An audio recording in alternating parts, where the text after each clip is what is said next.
சற்று முன் கிடைக்கப்பெற்ற மிக மிக முக்கியமான செய்தி ஒன்று வெளியாகி உள்ளது. ஆட்சி அதிகாரத்தை பயன்படுத்தி நீதிபதியை விலைக்கு வாங்கிய திமுகவின் தலைவர் ஒட்டுமொத்தமாக கடைசி நம்பிக்கையாக இருந்த சட்டத்தையும் மக்கள் கைவிடக்கூடிய நிலைமைக்கு தள்ளப்பட்டு விட்டார்கள் என்றே கூறலாம். மிகப்பெரிய அளவில் எதிர்பார்க்கப்பட்ட வழக்குத்தான் திமுகவின் மிக மூத்த அமைச்சராக இருக்கக்கூடிய தங்கம் தென்னரசு, KKSR ராமச்சந்திரன் ஆகியோருக்கு எதிரான சொத்து குவிப்பு வழக்கில் இருந்து நீதிபதி MM சுந்தரேஸ் திடீரென விலகியிருப்பது பேரதிர்ச்சியை ஏற்படுத்தியிருக்கிறது.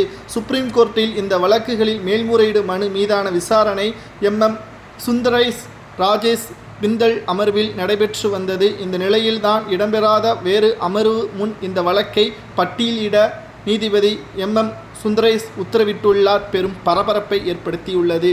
மேலும் அமைச்சர் தங்கம் தென்னரசாக இருக்கட்டும், KKSR ராமச்சந்திராக இருக்கட்டும், வருமானத்திற்கு மீறி அதிக அளவு சொத்துக்களை வைத்திருக்கிறார்கள் என்று பதிவு செய்யப்பட்ட வழக்கு பல ஆண்டுகளாக விசாரணைக்கு வந்துள்ளது.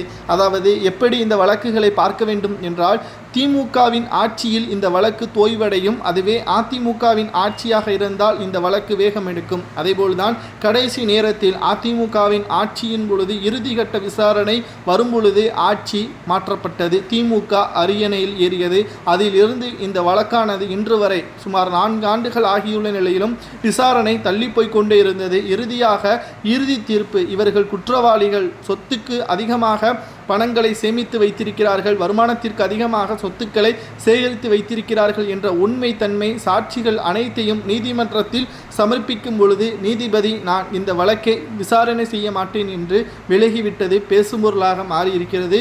மேலும் திமுகவின் தலைவரிடம் பல கோடிகளை பெற்றுள்ளதாகவும் அல்லது நீதிபதியை மிரட்டி விலைக்கு வாங்கியிருப்பதாகவும் சில வழக்கறிஞர்களிடம் இருந்து நமக்கு கிடைக்கப்பெற்ற தகவலை நாம் பதிவு செய்து கொண்டிருக்கிறோம். திமுகவின் மிக முக்கியமான அமைச்சராக இருக்கக்கூடிய தங்கம் தென்னரசு நிதியமைச்சராக இருக்கிறார். KKSR ராமச்சந்திரன் வருமானத்திற்கு அதிகமாக சொத்துக்களை சேகரித்திருக்கிறார் என்பதை ஏற்கனவே நாம் பல வீடியோக்களில் பதிவு செய்திருந்தோம். ஆனால் தற்பொழுது நீதிபதியே இந்த வழக்கை விசாரணை செய்ய மாட்டேன் என்று விலகு கொள்வதுதான் பேசும் பொருளாக மாறியிருக்கிறது. திமுகவின் கொடுத்த பணத்தை பெற்றுக்கொண்டு இவ்வாறு நீதிபதி செயல்படுவது சரியா தவறா என்பதை நீங்களே கமெண்ட் வாயிலாக கூறுங்கள். வேறு நீதிபதியாக நியமனம் செய்யப்படக்கூடியவர் நீதிபதி அள்ளி அவர்களாக இருந்தால் நிச்சயம் இந்த வழக்கில் மிகப்பெரிய ஒரு திருப்புமுனையாக மாறும். ஆனால் இந்த வழக்கை பிற மாநிலத்தில் விசாரணை செய்ய வேண்டும். அப்பொழுதுதான் இந்த வழக்கு பற்றியான பிரச்சனைகள் தமிழக மக்கள் பார்க்க மாட்டார்கள். அவர்கள் கவனத்திற்கு இந்த வழக்கு வராது. இன்னும் 13 மாதங்களே இருக்கக்கூடிய காரணத்தினால் தேர்தலில் வெற்றியடையலாம் என்று நினைத்து கொண்டிருக்கிறார்கள்.